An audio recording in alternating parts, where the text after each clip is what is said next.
Դեկտեմբերի 6-ին Հայաստանում տեղի ունենալու սահմանադրական փոփոխությունների հանրաքվե։ Նոր սահմանադրությամբ փոխվում է ոչ միայն կառավարման համակարգը, այլև ընտրական համակարգը։ Ազգային ժողովը ձևավորվելու է համամասնական ընտրակարգով, իսկ ընտրական օրենսգիրքը պարտավորվում է երաշխավորել խորհրդարանում խորհրդարանական կայուն մեծամասնության ձևավորումը։ Նոր սահմանադրության տեքստի հեղինակները կայուն խորհրդարանական մեծամասնություն ձևավորելու բաղադրիչ են դիտարկում նաև բոնուսի տարբերակը։ Նրանք ասում են, որ դա վերցրել են Իտալիայի նոր ընտրական մոդելից, Իտալիկումից։ Այդ կայունության ապահովման այս ձևին, միգուցե ոչ իր մանրամասների մեջ, բայց գաղափարական իմաստով հանգել է Իտալիան երկարատև 20-25 տարի տևած քննարկումների արդյունքում։ Վերջին շրջանում Իտալիայում բարեփոխումներ են իրականացվել, եթե հիշողությունը չի դավաճանում մայիսին, որտեղ սահմանադրության մեջ ուղղակիորեն ամրագրվել է կամ օրենսդրական մակարդակում այս երկրորդ փուլի գաղափարը, այսինքն այն հանգամանքը, որ իտալական կառավարությունները մինչև վերջերս պարբերաբար փոփոխվում էին, որ եւ անընդհատ առաջանում էր կառավարական ճգնաժամ, ստիպել է այդ երկրին այդ փորձից ելնելով ամրագրելու այս ինստիտուտը։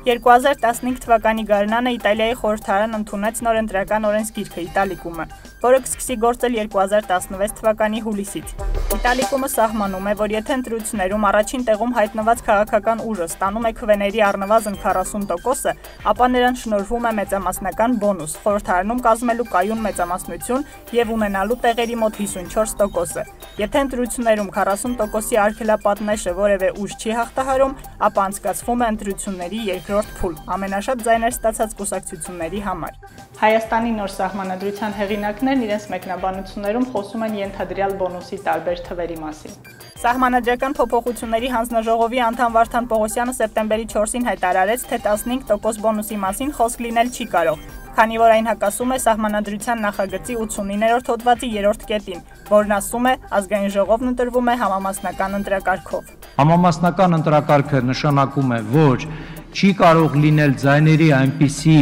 ոչ պրոպորցիոնալ բաշխում, որոնք ստացած ձայները չեն արտացոլի ստացվող մանդատների թվով, բացառությունները դրանք արգելապատնեշներն են եւ այն հնարավոր ուրեմն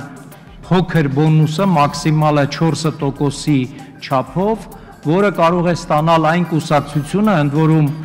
այն կուսակցությունը, որը որ ընտրությունների երկրորդ փուլում հաղթել է, այսինքն ինքը արդեն ձեռք է բերել ընտրողների ձայների 50%-ից ավելին։ Ի տարբերություն Վարդան Պողոսյանի հանձնաժողովի մեկ այլ անդամ Հրայր Թովմասյանը խոսում է ոչ թե թույլատրելի առավելագույն 4% բոնուսի մասին, այլ 9%-ից 12%-ի միջակայքում տատանվող բոնուսի։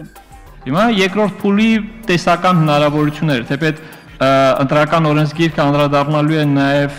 հնարավոր կոալիցիաների սահմանափակումներին, բայց ընդունենք հետևյալ վիճակը, բոլորը ստացել են 5-6% եւ 101 տեղի մեջ որևէ կուսակցություն ստացել է 6 տեղ, 6 մանդատ, որևէ ձայն էլ չի կորել, այսինքն բոլոր կուսակցությունները արգելապատնեշը հաղթահարել են։ Դա նշանակում է մնացած բոլորը միասին, մնացած կուսակցությունները ստացել են 94 ձայն, 95 ձայն։ Հիմա որpիսի այս կուսակցությունը ստանա այդ կայուն մեծամասնությունը, առնվազն եմ ասում, ասենք մեկ ձայն պետք է ավել լինի, քան մնացած բոլորը միասին վերցված, հա։ Եթե երկրորդ փուլում հանկարծ հաղթի այս 6% հաղթարած մի կուսակցությունը,